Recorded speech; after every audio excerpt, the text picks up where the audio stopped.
अच्छा जी, last question है इस एक्सरसाइज का, क्वेश्चन नंबर 8। इसमें उसने आपको एक यानी कि रेंज ऑफ वैल्यूज़ दी हुई हैं और उसने कहा इसका आप मीन मालूम करें और फिर आप इसका क्या मालूम करें जी, स्टैंडर्ड डेविएशन मालूम करें। और फिर उसके बाद उसने कहा percentage of values lying with in the limits, यानी कि लिमिट्स। अब उसने ये देखें, ये लिमिट्स है, पहले इसको आप हाईलाइट कर लें, मतलब अंडरलाइन कर लें कि ये लिमिट्स दे रहा है।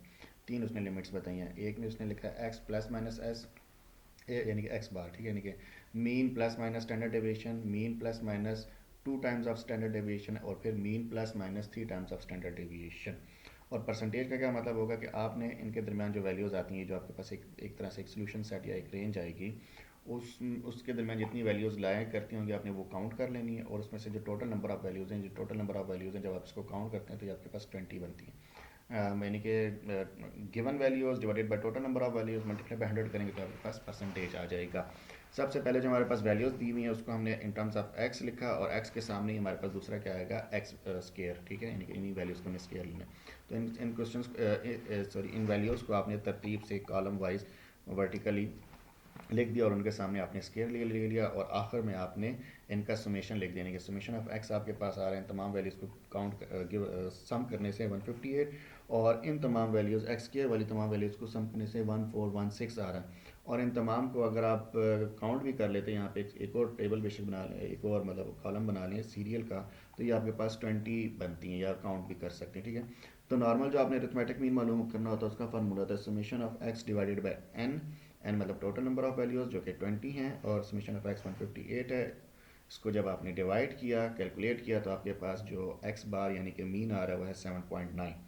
अब हमने मालूम करना है स्टैंडर्ड डेविएशन। स्टैंडर्ड डेविएशन का फार्मूला होता है under the root summation of x square divided by n minus bracket में summation of x divided by n, bracket के बाहर उसका स्क्वायर, ठीक है।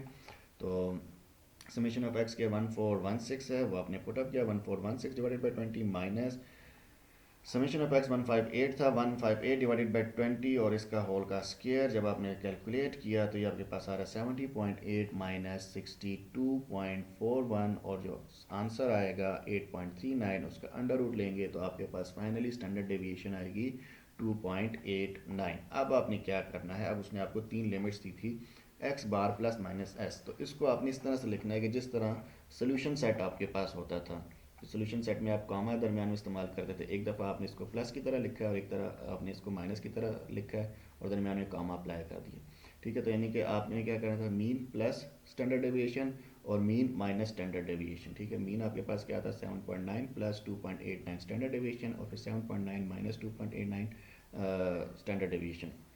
तो इन दोनों को प्लस, एक तरफ प्लस एक तरफ माइनस करने के आपके पास जो दो वैल्यूज़ आती हैं वो 10.79 से लेके 5.01, ये बेसिकली एक लिमिट बता रहा है, ठीक है। यानी कि आप ये कह लें कि ये आपके पास अब लोअर लिमिट है, ये आपके पास अपर लिमिट है, यानी कि 5 से लेके 10.79 तक, यानी कि जो अगर हम इनको राउंड ऑफ करें तो ये 5 बनता है और ये आपके पास 11 बनता है। तो 5 से लेके 11 तक जितने भी नंबर हैं, अब कितने नंबर हैं आप यहाँ पे काउंट कर लीजिए बेशक।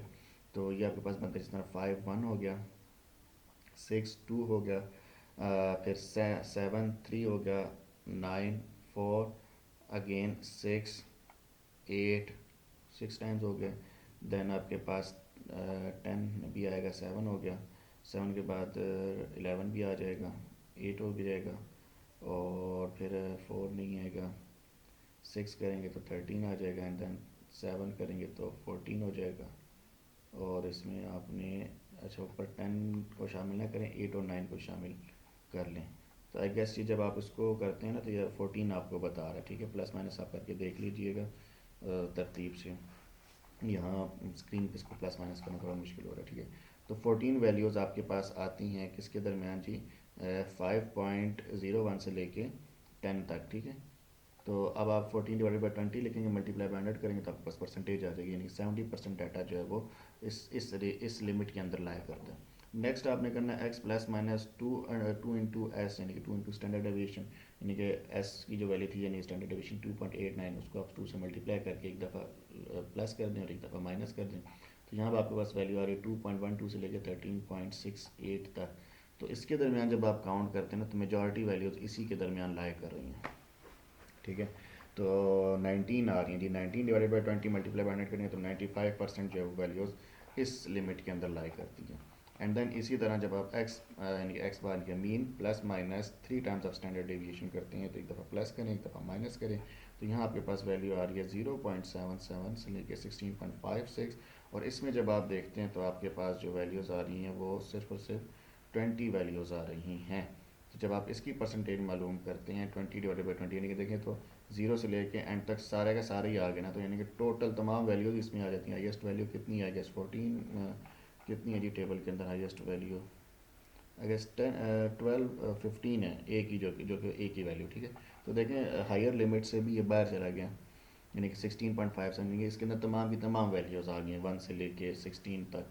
तो इस वजह 20 हो गया, 20/20 मल्टीप्लाई 100 करेंगे तो ये आपके पास 100 ही इसका आंसर है, यानी कि 100% है इस थर्ड वाली में, यानी कि 4, यहाँ पे इसने 5 लिखा हुआ है, यानी कि x bar plus minus 3 times of standard deviation, ठीक है।